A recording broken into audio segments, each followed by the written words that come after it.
Oddly left out of the first trailer, we now have our first look at Astrid in the upcoming How to Train Your Dragon live-action remake. All the details, right here.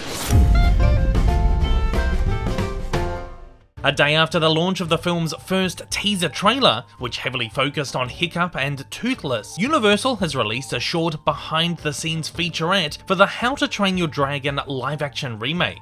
The featurette gives us our first look at Astrid in the film, who'll be portrayed by British actress Nico Parker. The film has naturally come under fire by a certain sector of the audience for casting Nico in the role, with many furious that the character has been race-swapped. It's worth noting that Parker's parents are British actress Thandiwe Newton, who is half Zimbabwean and half English, and British screenwriter Ol Parker.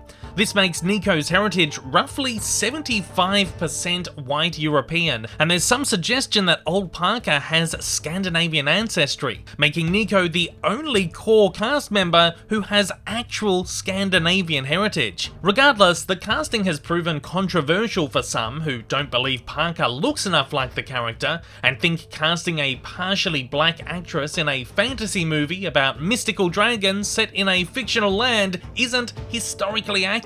Some also seem to forget that America Ferrara, a Latina woman, was the voice of Astrid in the animated films. I think Nico looks fantastic in the role and actually does look like Astrid, aside from having brown hair instead of blonde. And though we haven't seen much of her from these first looks, I think she's going to do a pretty spectacular job at the role.